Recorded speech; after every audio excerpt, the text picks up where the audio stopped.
My name is Stella Ndiho, and I am passionate about helping people who are living with HIV learn to live positively. 16 years ago, I discovered that I was living with HIV.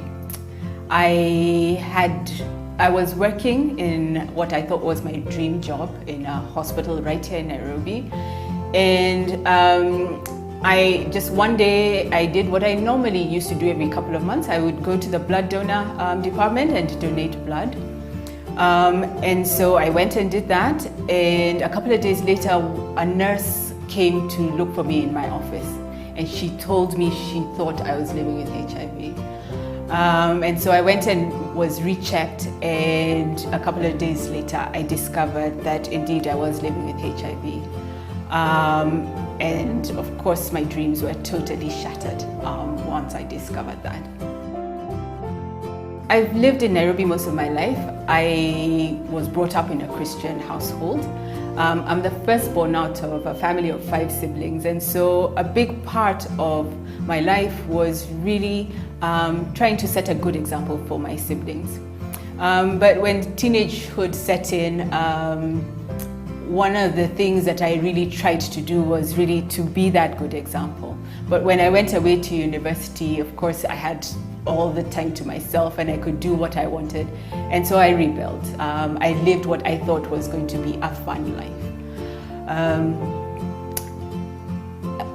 But even through that, I managed to graduate from university, came back home, and got what I thought was a fantastic job. I was earning what I thought was good money, and in very many ways I consider my life very blessed through those years. However, like many people, I have gone through my share of challenges. In the year after I came back from university, my mom was diagnosed with breast cancer, and unfortunately she passed on. 5 years later, my father was shot by thugs in town, and he passed on.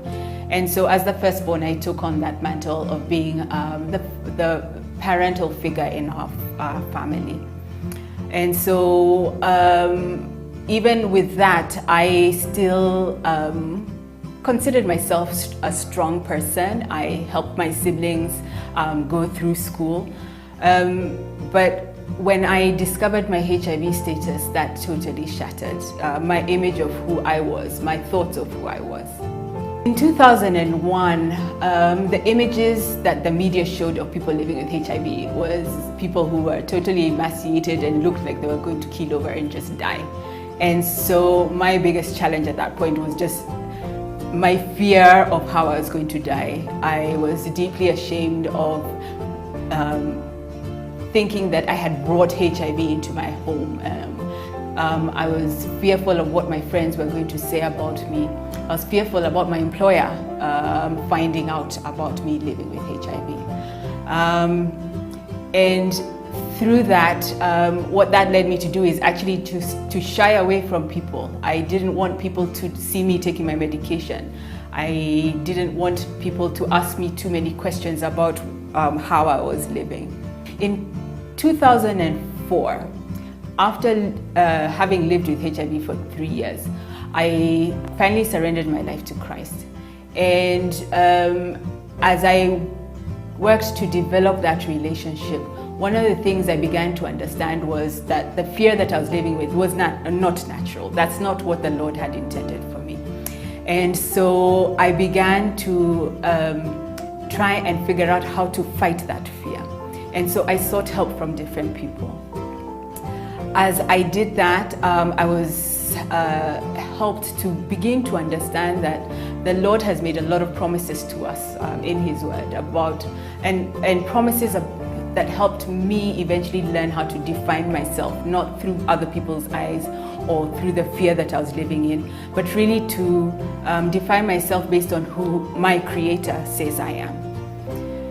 That journey obviously has taken over 11 years of my life, so I've not always been confident about sharing my life with HIV. But eventually I just got tired of living with the HIV, the fear of HIV, and I just jumped out and began to share with my pastor, with my friends.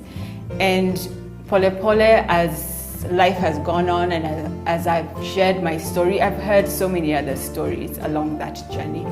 And those stories have just shaped me and helped me understand that some of us may have been infected, some of us, through sexual relationships, some of us have been born with HIV, but none of that really should define who we are.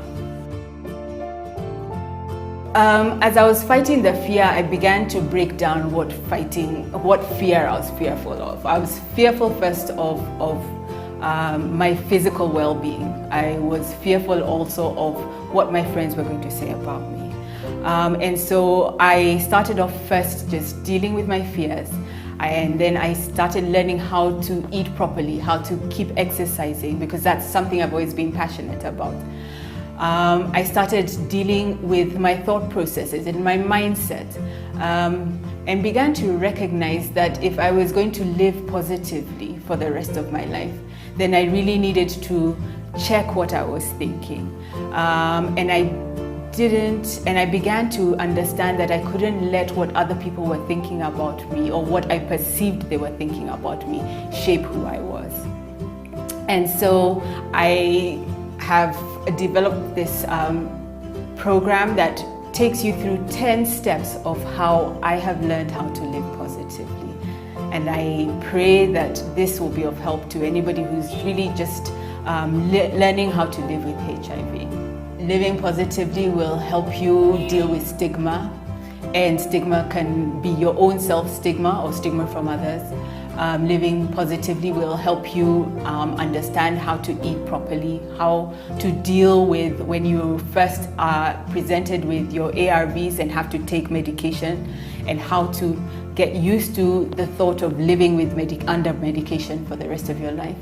Living positively also helps you just be able to come to the place where you're comfortable about your relationship with your friends, your family, or your relationship with God. Thank you so much for watching this clip. I hope that living positively will be able to help you who's just being diagnosed or who's struggling with living with HIV to just come to the place where you are confident about who you are and whose you are.